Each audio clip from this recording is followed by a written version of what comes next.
Good day to all of you. Welcome back to the lecture series. So it has been long time we have not posted any lecture. So now we are starting a new lecture series which is called Python and Machine Learning for Geophysical Application. So this course will be, or this lecture series will be divided into different parts. So lecture 1, which is study lecture, in which we will be learning about Python, why Python is important, and how many types of programming languages we have, and what are their source of interest. Then in lecture 2, we will be looking at the introduction to the Anaconda and also Jupyter Notebook. We will be looking at the overview of the Jupyter Notebook and how to utilize it for your coding stuff. Then lecture 3 to 10, which will be different level of Python, in which we will be using Jupyter Notebook, and we will have different level of data analysis. Like we will be starting from simple mathematical calculations, then we will have the graphing, like regression analysis on different analysis like that. Then in lecture from 11 to 15, in which we will be presenting like geophysical data analysis, like using seismic data and applying real machine learning application to visualize the data and do initial processing of the data, and then we will come up with the machine learning model for better predictions. So let's start the today lecture, which is understanding the Python and programming languages. So if we look at the big picture, so we have two archetypes. So before we dive into the codes, let's say we are trying to write any code in Python, so we need to understand the mindset of the programming. So if we look at here, so we have actually two programming mindset, which is imperative programming and declarative programming. So in imperative programming, it is something to understand like how, like you are giving some instructions, how the program need to be done. So you give the computer step by steps the recipes, and it focuses on the specific sequences of the first instructions to the real goal. Let's say giving someone exact driving direction. So you will tell them go left, turn left, go 2 miles, and then stop. You will get to the points which you are dealing with that. But in declarative programming, so in that we are looking for what answer.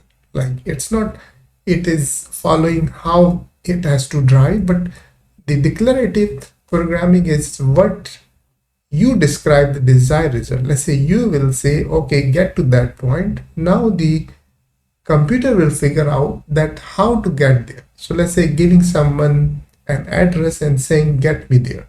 Like when we are using Google Maps, so we doesn't tell the Google Maps to follow which direction. So we will just give the pinpoint and it will bring us to the direction. So like these type of, most of the advanced programming is actually declarative, but obviously we need to give imperative rules like how it has to go to that place. When you're choosing in Google Maps, let's say you are looking for the shortest distance, or you are going for the fastest distance, or you are looking for some cheapest by drive, by car, or by public transport, or by walking. So there are many things like in this imperative and also declarative programming is used in these type of software. So let's look at the Python toolbox, which is what type of paradigms it supports. So the good thing of Python is that it is multi-paradigm language, meaning that it's flexible enough to use several styles depending on the task. Sometimes it's used imperatives, like which is the foundation of every programming. So why we use it? Because it is simple, it's the simplest form and a direct sequence of the command. So when we need to use it, like when we are writing quick script and very simple tasks, like you have to do some addition, subtractions, or visualizing some specific array of the data, so then you will use imperative mindset. Then you have procedural, which is also we can say the evaluation. So it is a subset of imperative, like it organizes codes into the function, let's say sub routines, sub routines like. And what are the benefit of this procedural or the evaluation mindset? It's allow the code reuse. You can call a function whenever you need it instead of rewriting it. So you can define a function that say x is equal to blah blah. When you are looking for specific information, so you just have to call that x or whatever is a function name. Then the third mindset of the programming is the object oriented, which we have learned in the initial stage of the evaluation, like the C or C++. So these are the object oriented or the real world model. So the group data and the behavior into the object. So what are the benefits? Best for modeling real world things like shopping cart, the user, and the Python is the primary design for this style, real world models. And also sometimes the fourth mindset, which is the functionals, or we can say it's a declarative or the maths approach. So it's a type of declarative programming, and it treats the computations as the evaluation of the mathematical function. So there are some benefits of using this mindset as well. So these are excellent for complex and high loaded and parallel computing, doing many things at once. You have multiple tasks, which is imperative, procedural, object oriented, and functional. So it can do multiple tasks in one code. So that's why most widely used programming languages which we are doing for research and for other stuff is the Python. So because it is the combination of multiple mindset of the languages. So what will be the strategies for our understanding and also our learning?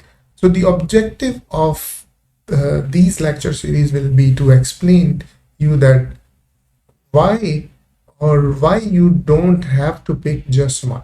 So in this course, we will use a scale up strategy. So what we will do for simple tasks, we will use imperative like step-by-step mindset. Then we will follow the advanced modeling, in which like geophysical modeling or any sort of velocity model, subsurface model, contour models or whatever we have. So we will use the procedural language or procedural mindset using the functions.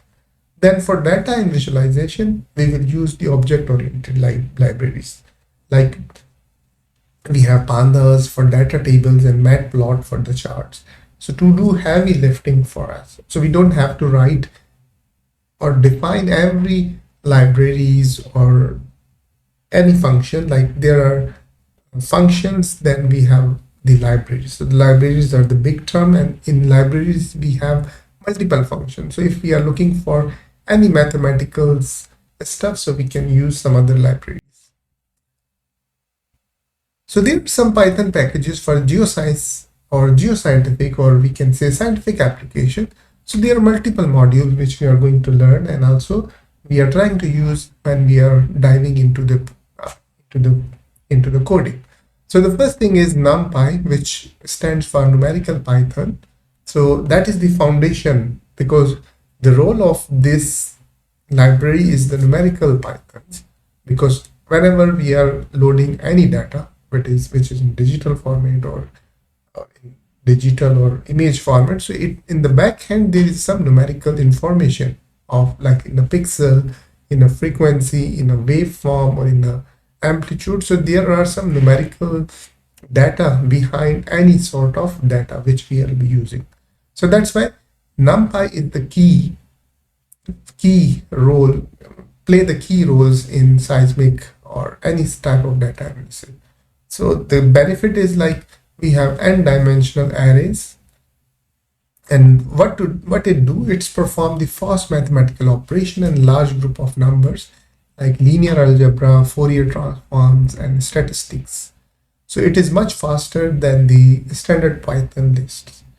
Then the second library or geoscientific library which we'll be using is pandas. So pandas stands for Python data analysis. So the data table expert, or you can say. So what is the role of this is actually it has the data frame. Like think of it as a superpower Excel sheet. Like in Excel sheet, you have number of columns and row. So similar information or the data you can store in pandas because it's a Python data analysis. Any sort of data, digital, image data, or some other sort of data we can store in it.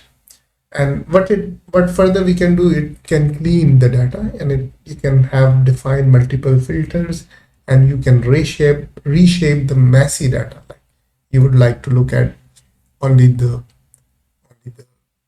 high frequencies or low frequencies, or you can specify range of frequencies to look into the data. So it is perfect for working with the label data, common in finance and social sciences, and obviously we will be having some application in the geoscience.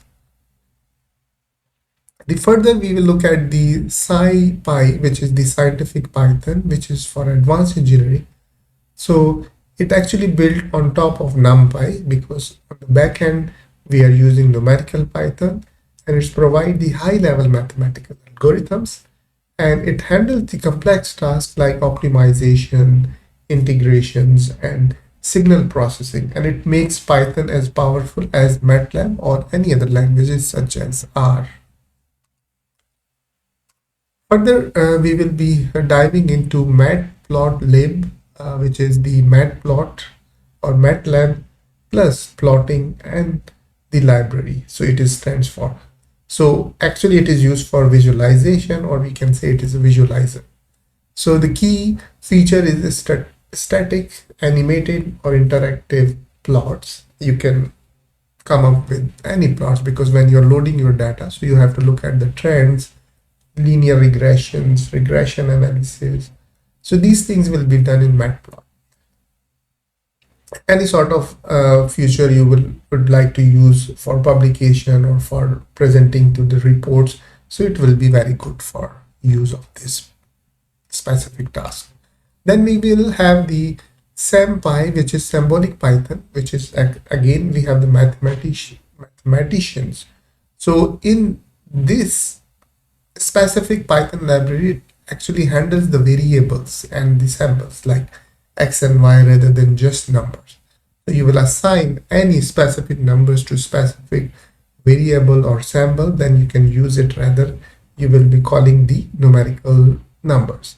So what it does, it actually performs the algebraic and calculus exactly like solving any sort of equation. X squared plus 2x plus 1 is equal to 0 without rounding the error. So that is the benefit of this one. Then we have the Scikit-learn, which is scientific toolkit for machine learning, which will be obviously one of the main focus for us. In this, the key feature of this library is it consists of toolkit for predictive modeling, and it support supervised like predictive outcome and unsupervised like finding the hidden features learning, and it concludes tools for data pre-processing and model evaluation. So these are some geoscientific application, or we can say scientific, but we have some other application which I'm going to discuss. So let's look at the key Python packages. So if we talk about NumPy, actually it's stored the data, right? And we have the pandas which organize it, and we have SciPy which process it, and matplot show it, and scikit-learn predict it. So this will be the mindset for us. So NumPy, we will have storing our data. Pandas, we will organize it. SciPy, it's process it. Matplot will show it, and scikit-learn will predict it. So the strategy for this lecture series will be, the stage 1 will be the introduction, like basic foundation, like we'll be looking at the NumPy, pandas, and matplot, which will be level 1 to 8. Then we have advanced modeling, then we have SciPy, SymPy, and scikit-learn. Then obviously we will be diving into geophysics specific like OBSPy, DeVito, and Parolite, and FlowPy.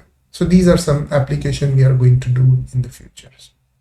If we talk about a specific geoscience application or ecosystem which libraries like NumPy are the general maths, geologists or geophysicists or geoscientists use domain specific packages. So we don't have to rely on other packages, or we don't have to create our own. So we have some available packages. So that one we can use for earth science problems. So these are often developed by the researcher to handle the specific data format for physical simulation. So some of them, or some of the examples which I can show you, like OBS-Pi, which is the industry standard for seismology. It handles these seismic waveforms like earthquake catalogs and station metadata. Another beautiful library which we have is DeVito, so which is used for advanced wave simulation, and it helps the geoscientists to model how the waves travels through the earth crust. So we can also have been looking for that finite difference modeling. Pyrolite, which is a toolkit for geochemistry, and it helps to processing the chemical data, calculating the mineral properties, and creating the geochemical plots. So these are some specific application. Then how to manage these tools? Actually, we are now learning it. So the next lecture which I'm going to give is actually in which we will be introducing how to manage. Let's say most of you guys have understanding of the Python, or you have been started using Python, but the one who doesn't know anything about the Python, or they are starting from the very basic.